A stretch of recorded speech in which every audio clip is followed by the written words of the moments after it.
ఆవిడ press meet release చేసినప్పుడు main ఈ అద్దాల మేడ అనే ఒక క్యాప్షన్ పెట్టి ఆవిడ ఇదే మాట్లాడారు కదా, దాని గురించే ప్రస్తావించాను నేను. విడుదల రజనీ మాటలు కూడా పట్టించుకునే వాళ్ళు ఎవరైనా ఉండారా? ప్రజలు వాళ్ళ దగ్గర ఏముందాళ్ళు, వాళ్ళు చేసిందంతా అవినీతి, ఎందుకు పనికిరాని వాళ్ళు వాళ్ళ మాటలు కూడా పట్టించుకునే ప్రజలు ఉన్నారా? జనం ఉన్నారా?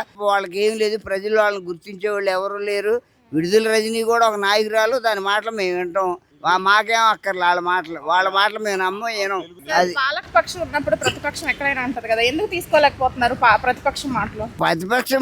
ప్రతిపక్షం హోదా ఆడికి ఎక్కడుంది? ఉండా కూడా వాడు వచ్చి అసెంబ్లీలో కూర్చొని ఏదైనా సమస్య, ప్రజల సమస్య మీద మాట్లాడా?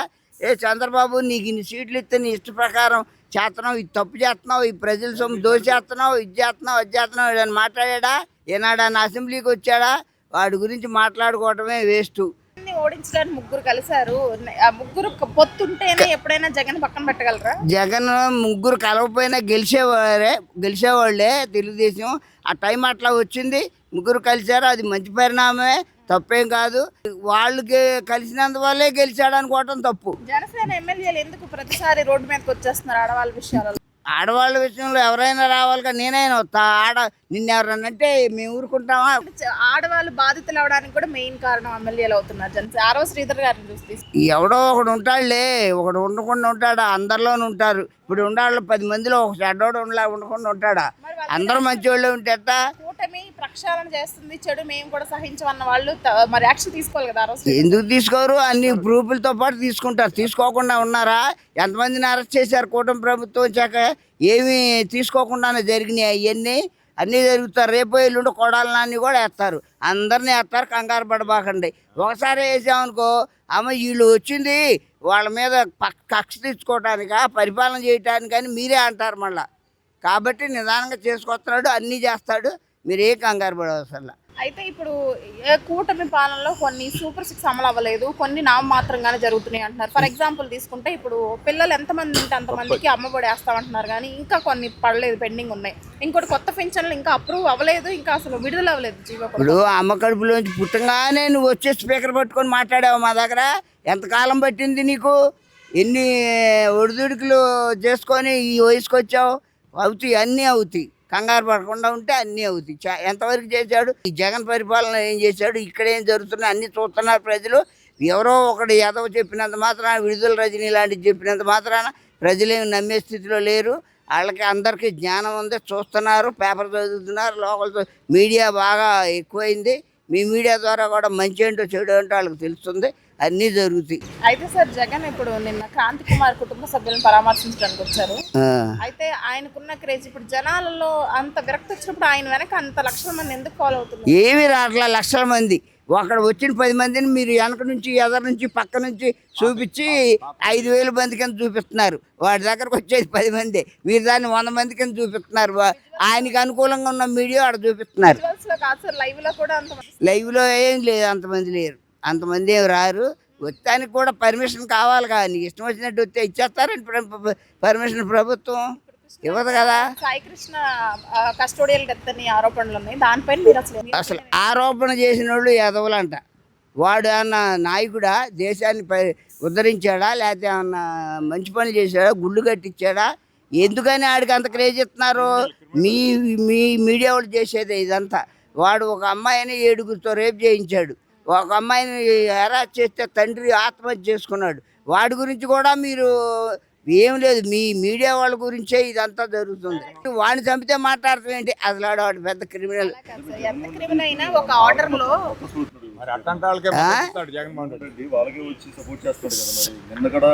అవునండి. ఇప్పుడు నాలో ఉన్న చెడు భావం, ఆ చెడు వాళ్ళని కోరుకుంటాను. నేను క్రిమినల్నే సపోర్ట్ చేస్తా, మంచి వాళ్ళకి ఎందుకు సపోర్ట్ చేస్తా? చేయను. వాడు అలాంటి వాడు కాబట్టి వాళ్ళకే సపోర్ట్ చేస్తాడు. చంపమని ఎవరో చెప్పరు, అదే ఆ పొరపాటున జరిగింది జరగలేదని ఎవరు అనరు. చంపమని అను. కాకపోతే ఎంతోమందిని చంపారో అప్పుడు ఏం చేశారు? కానీ మన ఎన్కౌంటర్లు ఎన్ని చేయలే? బోల్డ్ ఎన్కౌంటర్లు జరిగింది ఇలాంటి నేరస్తుల్ని. అట్లా చేయకుండా వీడు స్టేషన్లో సావటం వల్లే మీకు ఇంత ఇది వచ్చింది. మీకు ఇంత మీ మీడియాకి ఇంత అవకాశం వచ్చింది. సిఐ నాగరాజ్ భవిష్యత్తుని అసలు ఎలా ఉంటుంది? ఇంకా అయిపోయినట్టేనా పోలీస్ భవిష్యత్తు? ఏమవుతలే, ఛానల్ పట్టుద్ది ఇదంతా. ఇవాళ అయిపోద్ది ఏంటి, ఇవన్నీ మామూలుగా సాగదీసి బబుల్ గమ్లా సాగదీసి ఆఖరికి మళ్ళీ ఎక్కడోసారి పోస్ట్ ఇస్తారు. డిపార్ట్మెంట్ వాళ్ళే కావాలని వాంటెడ్ చేశారంటున్నారు కదా, ప్రాణహాని ఉందని కన్నీళ్లు పెట్టుకున్నారు అంటే డిపార్ట్మెంట్ హస్తం ఉందా? అదంతా సింపతి కోసం చేసే షోయింగ్, అంతకంటే ఏం లేదు. ప్రాణహాని లేదంటారా నిజంగా? సిఏఏ నాకు అర్థమైంది.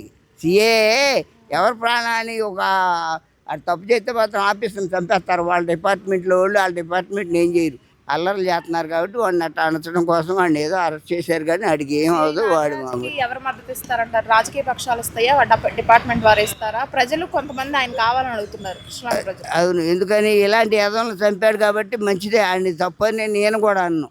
అట్లాంటి కొంతమంది గంజాయి బ్యాచ్ని కంట్రోల్ చేశాడు, మంచి పనులే చేశాడు. అయితే ఆడు దరిద్రం టైం బాగోక ఆడు లాకప్ డెత్లో చచ్చిపోబట్టి బుక్ అయ్యాడు, అంతే. అతను మంచి పనులే చేశాడు, ప్రజలు కోరుకున్నారు. డిపార్ట్మెంట్ చాలా మంది ఆఫీసర్స్ కి పోటీగా నిలవడం దీంట్లో కార్యనిర్వహణలో, దానివల్ల ఇతను తొక్కేసే ప్రక్రియ అంటారు ఇదంతా. ఈయన్ని ఒక్కడిని తొక్కేస్తే వాళ్ళందరూ ఎదుగుదల ఆగిపోద్దా? అయ్యేం కాదు, అవన్నీ మామూలు రోమర్స్ ఇవన్నీ. చదివిన పని చేయట్లేదు. ఏంటి దీన్ని తీసేయాలంటే ఏం చేయాలి? అంటే ఈ దుస్థితి నుంచి బయటికి రావాలి, ఎవరు చదువుకు తగ్గ అర్హతకి వాళ్ళకి జాబ్ రావాలంటే ఏం చేయాలి? ప్రస్తుతం ఆల్రెడీ మామూలుగా ఇప్పుడు వచ్చిన గవర్నమెంట్ అయితే కనుక ప్రతి విషయంలో కూడా అగ్రెసివ్గానే ఉంది. At the same time fee reimbursement కూడా కంటిన్యూ చేస్తుందండి. ఇక్కడ విద్యార్థులకి అన్యాయం చేసేటట్టుగా అయితే లేదు, కనిపిస్తుంది క్లియర్గా. దీన్ని ఇంకా ఉన్నత విద్య చదువుకోవడానికి, పై చదువులు చదువుకోవడానికి ఇంకా ప్రోత్సహించాలని చెప్పి నా అభిప్రాయం అండి. సార్, ఇప్పుడు లోకేష్ గారు జాబ్ క్యాలెండర్ తెచ్చారు, గూగుల్ ని స్థాపించారు. అయితే దాని స్థాపన మేము మా పాలనలోనే చేసామని జగన్ అంటారు. ఏది నిజం అనుకో? అంటే లాస్ట్ ప్రభుత్వం కూడా చూశారండి. బట్ ఇప్పుడు లాస్ట్ గవర్నమెంట్తో కంపేర్ చేసుకుంటే కనుక చాలా చేంజెస్ కనిపిస్తున్నాయండి. At the same time education అవనివ్వండి, లేకపోతే అదర్ డెవలప్మెంట్స్ కానీ, ఇవన్నీ కూడా చాలా వరకు చేంజెస్ అనేది క్లియర్ కనిపిస్తుందండి. గత ప్రభుత్వంలో నిరుద్యోగ వృత్తి ఇచ్చారు కదా, ఇప్పుడు అది కూడా ఇవ్వట్లేదు కదా, దాన్ని ఎలా సపోర్ట్ చేస్తారు? అవసరంగా లేదు, ఇస్తారు మేడం, ఇస్తారు. ఎందుకంటే ప్రస్తుతానికి మన ఉన్న ఇది ఫైనాన్స్ కూడా చూసుకోవాలి కదా మేడం టోటల్గా. ఎందుకంటే అంతకుముందు చాలా వరకు అప్పులు చాలా వరకు ఎక్కువ ఉన్నాయి. బట్ అవన్నీ కంప్లీట్గా ఫిల్ చేసుకుంటూ ఇప్పుడు ఉన్న గవర్నమెంట్ మళ్ళీ స్లోగా దాన్ని డెవలప్ చేసుకుంటూ ప్రతి ఒక్కరికి కూడా ఏంటంటే న్యాయం జరిగేటట్టుగా ప్లాన్ చేస్తున్నారు. బట్ చూడాలండి. కూటమి పాలనలో సార్ ప్రతిపక్షానికి మాట్లాడే స్వేచ్ఛ ఎందుకు ఇవ్వట్లేదు? ప్రతిదానికి విమర్శలు, వీళ్ళు ఎందుకు తిరిగి విమర్శలు చేస్తున్నారు? ఇది కామన్ అండి. ఇప్పుడు ఏ గవర్నమెంట్ వచ్చినా సరే అపోజిషన్ పార్టీ అనేది ఉన్న లీడింగ్ పార్టీ మీద నిందలు వేయడం కామనే.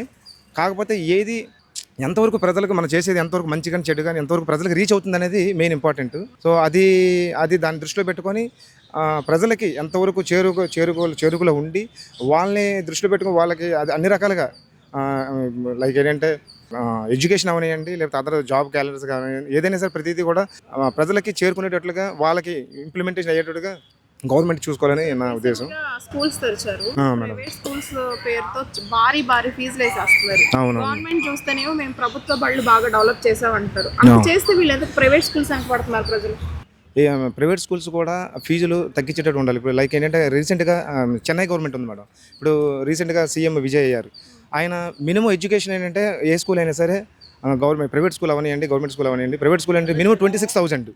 అట్లా అదే పాలసీ మన ఏపీలో కూడా కట్ ఆఫ్ పెట్టాలి మినిమం. ఇప్పుడు ఎందుకంటే ప్రైవేట్ స్కూల్లో దందాలు ఎక్కువైపోతాయి మేడం, అది మెయిన్. లక్షలు కూడా. కాబట్టి కనీసం ఒక బెంచ్ మార్క్ అనేది ఉండాలి మెయిన్ ఎడ్యుకేషన్ విషయంలో. మినిమం అట్లీస్ట్ ఒక 25,000 35,000లో ఉంటే కనుక కొంచెం బాగుంటుందని నా ఆలోచన. ఎందుకంటే మిడిల్ క్లాస్ ఫ్యామిలీస్ కూడా అఫోర్డ్ చేయగలుగుతారు. ప్రతి ఒక్కరు ప్రైవేట్ స్కూల్ చదవాలంటే కష్టం మేడం. అది మాత్రం ఆ విషయంలో మాత్రం కొంచెం గవర్నమెంట్ ఆచితూచి అడిగేయాలి మేడం. ఏపీ స్టేట్ లో పిల్లలు బాగా సెటిల్ అవ్వాలి అంటే అబ్రాడ్ వెళ్ళిపోవాల్సిందేనా? లేదు మేడం, ఇప్పుడు అది కనిపిస్తుంది చాలా వరకు. ఈ సాఫ్ట్వేర్ కంపెనీలు అవన్నీ వస్తున్నాయి. బట్ కొంచెం నాకు తెలిసి ఇంకొక టర్మ్ కూడా వస్తే బాగుంటుందని అనిపిస్తుంది. చూడాలి మనం తెలిసి.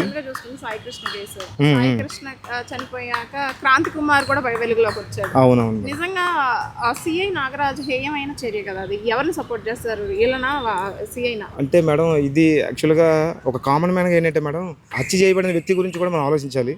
ఎందుకంటే ఆలోచించండి అతను అంతకుముందు ప్రీవియస్ ఏంటి అనేది కూడా మనం ఒకసారి దృష్టిలో పెట్టుకోవాలి. ఎందుకంటే ఒక మనిషి మనకి పక్కన మన మనిషి ఏదైనా మనకు చెడు చేశాడంటే అరే అరే తను చెడు చేశాడని చెప్పి మనం కామన్గా ఆలోచిస్తాం. బట్ అతను అంతకుముందు చాలా వరకు చేశాడని చెప్పి ప్రజలు అంటున్నారు. సో దాన్ని దృష్టిలో పెట్టుకొని ఒక రకంగా అది మంచి చెడుని జడ్జ్ చేయలేము మేడం. కాకపోతే అది ఇక గవర్నమెంట్కి వాళ్ళు ఏదైతే తీసుకుంటున్నారో నిర్ణయం వాళ్ళకి కట్టుబడి ఉండాల్సిందే. విజయవాడ హెవీ ట్రాఫిక్ని కంట్రోల్ చేయాలంటే అప్లై చేయాల్సిన ఒక్క ఫామ్లో చెప్పండి. ఇంకా నూతన విధానాలు తీసుకురావాలి మేడం. ప్రస్తుతానికైతే పర్వాలేదు మేడం. బట్ ఎందుకంటే సిటీస్ పెరుగుతున్నాయి, పాపులేషన్ కూడా పెరుగుతుంది మేడం. బికాజ్ ఎందుకంటే మనకు రాజధాని దగ్గరలో ఉంది కాబట్టి దాన్ని దృష్టిలో పెట్టుకొని ఇంకా కొత్త విధానాలు పెట్టాలని చెప్పి నా ఉద్దేశం మేడం.